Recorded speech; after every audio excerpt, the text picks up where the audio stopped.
समंदर की पाताल तक तो शायद कोई पहुंच गया हो, लेकिन माँ के प्यार का किनारा आज तक किसी को नहीं मिला। माँ जब बोलती है तो उसके लहजे में जिब्रील बोलता है। माँ जब मुस्कुराती है तो लगता है जन्नत की सारी गलियां खिल उठी। अल्लाह ने उसके सीने में वो दर्द, वो दरक, वो मोहब्बत, वो उल्फतों का एक जहां आबाद कर दिया है। माँ तो फिर माँ ही होती है। उसके सीने में रखा हुआ प्यार तो एक अजीब कायनात है। तड़पती हुई ममता एक अलग ही जहान है। कभी आपने देखा हो कि बच्चा घर से निकलता है, दुनिया की बड़ी बड़ी दानिशगाहों में उसका इंतजार हो रहा होता है, लोगों को अक्लो बीनिश सिखाने जा रहा होता है। उसकी एक एक बात को लोग मोतियों की तरह झोलियों में डालते हैं और दुनिया की दानिशगाहों में, यूनिवर्सिटियों में और दरसगाहों में लोग उसके मोतियों जैसे जुमले सुनने के लिए बेताब होते हैं कि ये अक्लो बीनिश का मुरक्का है, ये फहमो इदराक का पहाड़ है, इसकी बातें जिंदगी गुजारने का गुर सिखाती हैं। तो लोग सीखने के लिए जमा होते हैं, लेकिन वो शख्स जब घर से निकलता है तो माँ कितने भोले अंदाज में कहती है, पुत्र जरा सड़क ध्यान से अबूर करना। जो दुनिया को अक्लो बीनिश का सबक सिखाने जा रहा है, उसको ये भी नहीं पता कि सड़क कैसे अबूर करनी, लेकिन माँ के प्यार का रूप है, ये माँ की मोहब्बत का तेवर है, ये उसकी उल्फत के रंग हैं। और जब तक बच्चा घर पलट नहीं आता, बेटा वापस नहीं पहुंच जाता, माँ के दिल में खटका रहता है और वसवास में रहती है और बेटे के लिए दुआएं मांगती रहती है कि मेरा बेटा खैर से घर पलट आए। माँ के सीने में इतना प्यार क्यों है? दुख झेल लेती है, तकलीफें गवारा कर लेती है। गरीब माएं तो बेटों और बेटियों का पेट पालने के लिए किसी के घर के बर्तन भी मांजने पड़े तो इससे भी गुरेज नहीं करती।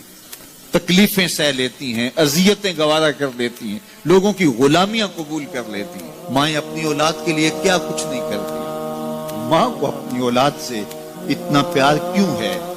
एक ही जवाब है, इसलिए कि माँ ने औलाद को जन्म दिया है। मेरे जुमले को दिल के कानों से सुनना, जिस माँ ने जन्म दिया है वो इतना प्यार करती है, तो जिस रब ने खलक किया है वो कितना प्यार करता है। जन्म देने वाली के प्यार का ठिकाना कोई नहीं, तो जो खलक करने वाला है उसके प्यार का अंदाजा कौन कर सकता है? तो माँ गवारा नहीं करती कि मेरा बेटा भूखा रहे, तकलीफ में रहे, बेटा भूख में तड़पे, तो माँ बेचैन हो जाती है। तो जो 70 माओं से ज्यादा प्यार करता है, उसने कैसे गवारा कर लिया कि मेरा बंदा भूखा रहे? सहरी का खाना खाया है, कड़कती दोपहर है, बरसती गर्मी है, जुबान पे पिपड़ी जम गई, हलक खुश्क हो गया, खाने के लिए पीने के लिए सब कुछ मुयस्सर है, लेकिन कहा नहीं एक घूंट भी नहीं लेना। वुजू करते भी एहतियात करना है, हलक से नीचे कोई कतरा उतर ना जाए, कुछ खाना भी नहीं। 70 माओं से ज्यादा प्यार करने वाले रब ने ये कैसे गवारा कर? इस मसले को समझने के लिए फिर दोबारा माँ की आगोश में आना पड़ेगा। बेटा बीमार हो गया, माँ डॉक्टर के पास ले गई, उसने दवा तजवीज की, सिरप लिखा, वो कड़वा था, बेटा पीता नहीं। माँ ने जबरदस्ती उसको लटा लिया, उसका हलक खोला, मुंह खोला, उसमें कतरे सिरप के टपका रही है। बच्चा चीखता है, रोता है, लेकिन जूजू वो कतरे हलक से नीचे उतरते जाते हैं, माँ के चेहरे पे तमानियत आती जाती है। क्या माँ सफाक हो गई है? नहीं। माँ की ममता छिन गई? नहीं। वो जो बेटे की आंख में आंसू नहीं देख सकती थी, वो तड़पते हुए बच्चे को देख के मुतमईन क्यों है? क्या माँ की ममता रुखसत होगी? जवाब नहीं। तो फिर क्यों माँ इतनी खुश है? कहा बेटा नहीं जानता, माँ जानती है। चंद लम्हों की तकलीफ है, कुछ लहजों की कड़वाहट और तलखी है, लेकिन ये सिरप जब मैदे में उतरेगा तो नतीजा शिफा की सूरत में बरामद होगा। माँ की निगाह इस कड़वे सिरप पे नहीं, माँ की निगाह नतीजे पे है। कहा 70 माओं से ज्यादा प्यार करने वाला रब तुम्हें बहुत प्यार करता है, लेकिन भूख और प्यास इसलिए गवारा करवाई जा रही है, लअल्लकुम तत्तकून, इसका नतीजा तकवे की सूरत में बराबर।